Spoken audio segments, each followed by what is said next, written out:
Ronaldo নাম। উনি যখন খেলায় একটা প্লান্টি শট নেবেন, সে সময় নাকি মুখ দিয়ে বলছেন বিসমিল্লাহ বিসমিল্লাহ। গতকালকে এই সোশ্যাল মিডিয়ার কল্যাণে যতটুকু আমরা খবর পেয়েছি,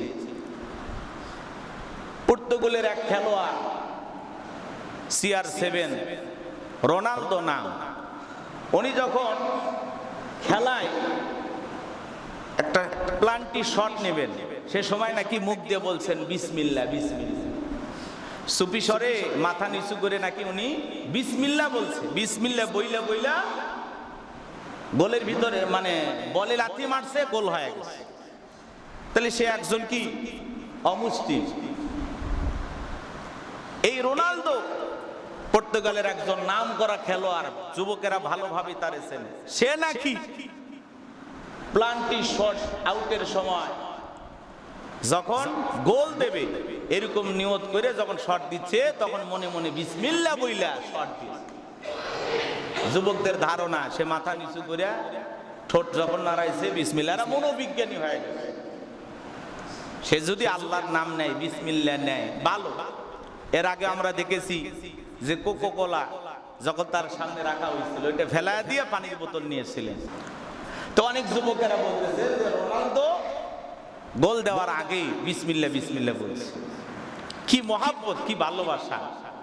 ও তো মুসলমান, তাদেরও ধারণা যে তারা হয়তো বা বিসমিল্লাহ বইলে শট দিচ্ছে। তাদেরও ধারণা এরা মানে ইসলাম ধর্ম গ্রহণ করবে। তো তাদের চিন্তা ভাবনা ভালো। আল্লাহ রাব্বুল আলামিন বলেন, وَمَنْ أَحْسَنُ قَوْلًا مِّمَّنْ دَعَا إِلَى اللَّهِ وَعَمِلَ صَالِحًا وَقَالَ إِنَّنِي مِنَ الْمُسْلِمِينَ।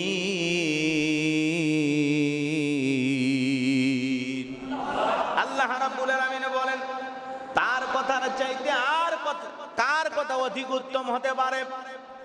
যে আল্লাহর দিকে মানুষকে আহ্বান করে, আল্লাহর দিকে ডাকে, নেক আমল করে এবং ঘোষণা করে আমি মুসলমান, আমি মুসলমানদের অন্তর্ভুক্ত। বলুন সুবহানাল্লাহ। আল্লাহর পথে মানুষকে আহ্বান করা, আল্লাহর পথে মানুষকে ডাকা প্রত্যেকটা ইমানদারের জন্য দায়িত্ব আছে না নাই? জোরে বলেন আছে না নাই? আল্লাহ রাব্বুল আলামিন বলেন, ওয়ালতাকুম মিনকুম উম্মাতুন ইয়াদউনা ইলাল খায়রি ওয়া ইয়া'মুরুনা বিল মা'রুফি ওয়া ইয়ানহাউনা আনিল মুনকার ওয়া উলাইকা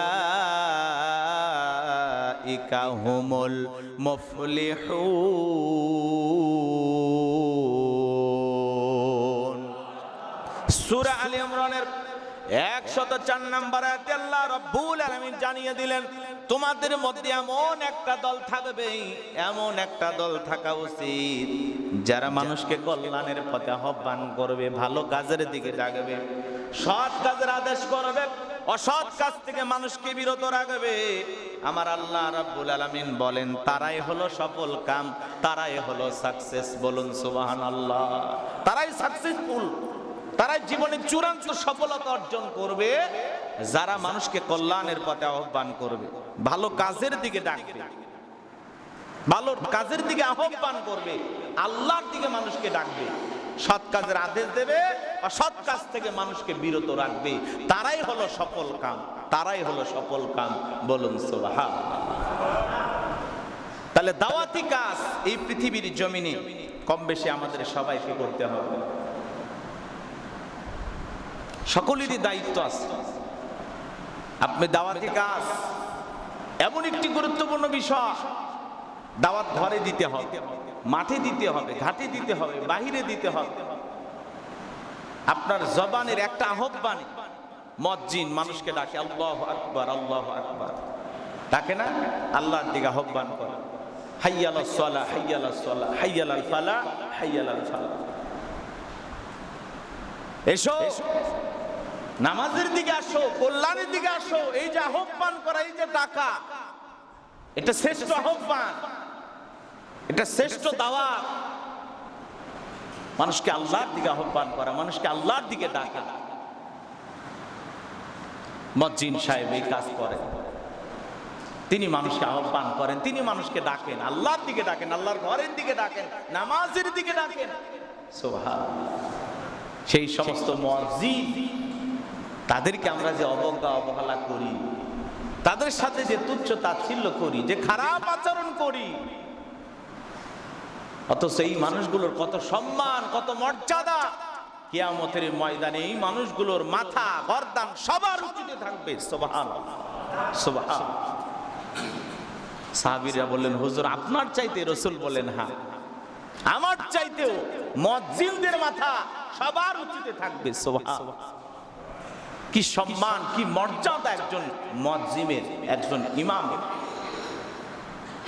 মানুষকে যারা আল্লাহর দিকে আহ্বান করে। সম্মানিত হাজিরিন, গভীর মনোযোগ দিয়ে কথাগুলো শুনবেন। এই পৃথিবীর জমিনে আল্লাহ রাব্বুল আলামিন যত নবী রাসূলকে পাঠিয়েছেন, তারা কিন্তু সবাই মানুষকে আল্লাহর পথে দাওয়াত দিয়েছেন। আমার আল্লাহ রাব্বুল আলামিন বলেন, ইয়া আইয়ুহান নাবিয়্যু ইন্না আরসালনাকা শাহিদাও ওয়া মুবাশশিরাও ওয়া নাযীরা ওয়া দাঈয়ান ইলাল্লাহি বিইযনিহি ওয়া সিরাজাম মুনীরা। আল্লাহ রাব্বুল আলামিন বলেন, হে নবী, আমি তো তোমাকে পাঠিয়েছি সাক্ষী, সুসংবাদদাতা এবং ভীতি প্রদর্শক রূপে। এবং আল্লাহ রাব্বুল আলামিন বলেন, আল্লাহর নির্দেশে তার প্রতি আহ্বানকারী উজ্জ্বল প্রদীপ রূপে পৃথিবীর জমিনে আল্লাহ রাব্বুল আলামিন পাঠিয়েছি। সুবহানাল্লাহ। আমি আল্লাহ রাব্বুল আলামিন আপনাকে পাঠিয়েছি, নবী গো, আমি আপনাকে পাঠিয়েছি সাক্ষী, সুসংবাদদাতা, ভীতি প্রদর্শক রূপে, আল্লাহর নির্দেশে তার প্রতি আহ্বানকারী উজ্জ্বল রূপে এই পৃথিবীর জমিনে আমি আল্লাহ আপনাকে পাঠিয়েছি। আমাদের নবীকে আল্লাহ বলতেছেন। সুবহানাল্লাহ। পৃথিবীর সকল নবী রাসূলরাই মানুষকে আল্লাহর পথে আহ্বান করেছেন, আল্লাহর দিকে ডেকেছেন। আল্লাহ রাব্বুল আলামিন বলেন, এই পৃথিবীর জমিনে যত নবী রাসূলকে আল্লাহ রাব্বুল আলামিন পাঠিয়েছেন, লাকাদ আরসালনা নূহান ইলা কওমিহি ফাকালা ইয়া কওমি ইবুদুল্লাহ।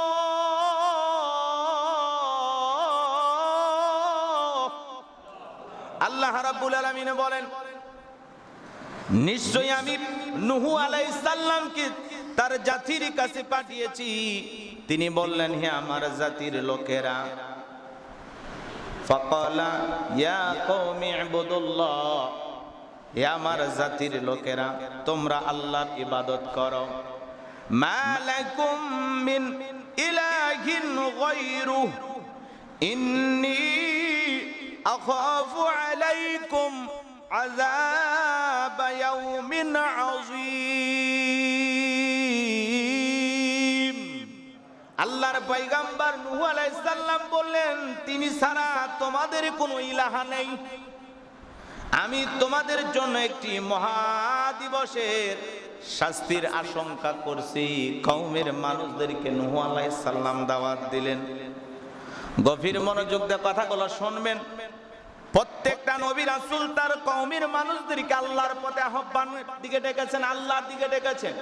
তার জাতির মানুষদেরকে আল্লাহর দিকে আহ্বান করেছেন। আল্লাহর পয়গম্বর নূহ আলাইহিস সালাম তার কওমের মানুষদেরকে সুন্দরভাবে দাওয়াত দিলেন। আল্লাহর নবী নূহ আলাইহিস সালাম এই পৃথিবীর জমিনে এক নয়, দুই নয়, ৯৫০ বছর দাওয়াতি কাজ করেছিলেন। বলুন সুবহানাল্লাহ। কয় বছর? কত বছর? ৯৫০ বছর তার কওমের মানুষকে দাওয়াত দিয়েছিলেন। এই জন্য আল্লাহর পয়গম্বর নূহ আলাইহিস সালাম কিভাবে দাওয়াতি কাজ করেছেন সেই কথা আল্লাহ রাব্বুল আলামিন বলেন, ক্বালা রাব্বি ইন্নী দাউতু কওমি লাইলান ওয়া নাহারা। সে বলেছিলেন, হে আমার রব, আমি তো আমার সম্প্রদায়কে দিন রাত আহ্বান করেছি, দিনের বেলায় দাওয়াত দিয়েছি, রাতের বেলায় দাওয়াত দিয়েছি, দিন রাত তাদেরকে আপনার পথে আহ্বান করেছি। সুবহানাল্লাহ। ফালাম ইয়াজিদুহুম দুআই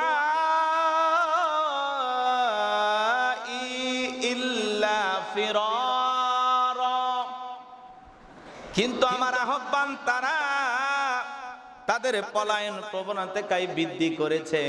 আমি তাদেরকে এতই ডাকি কিন্তু তারা সেখান থেকে পলায়ন করত। আল্লাহর নবী নূহ আলাইহিস সালাম আরো বলেন, আমি যখন তাদেরকে আহ্বান করি যাতে তুমি তাদেরকে ক্ষমা করে দাও, কিন্তু তারা কি করে? কানের ভিতরে আঙ্গুল দেয়, কাপড় দিয়ে চেহারাটা ঢেকে নেয়, যাতে আমি নবী তাদেরকে চিনতে না পারি। জেদ করতে থাকে, তারা অহংকার প্রকাশ করতে থাকে। নবী নূহ আলাইহিস সালাম দাওয়াত দেয়, তার কওমের মানুষেরা কানে আঙ্গুল দেয়। নবী আসলে চেহারার মধ্যে কাপড় দিয়ে চেহারাটা ঢেকে দেয়, যাতে পয়গম্বর চিনতে না পারে। এইভাবে আল্লাহর নবী নূহ আলাইহিস সালাম তার কওমের মানুষদেরকে দাওয়াত দিলেন। নবী রাসূলেরা পৃথিবীর জমিনে তার উম্মতদেরকে এইভাবে আল্লাহর দিকে আহ্বান করেছেন, কিন্তু তার জাতির মানুষেরা তার আহ্বানে সাড়া দেয় নাই। এরকম দাম্ভিকতা করত, অহংকার করত। নূহ আলাইহিস সালাম বলতেছে, আমি মহা একটা শাস্তির আশঙ্কা দেখছি, কিন্তু তারা এটা কর্ণপাত করতো না।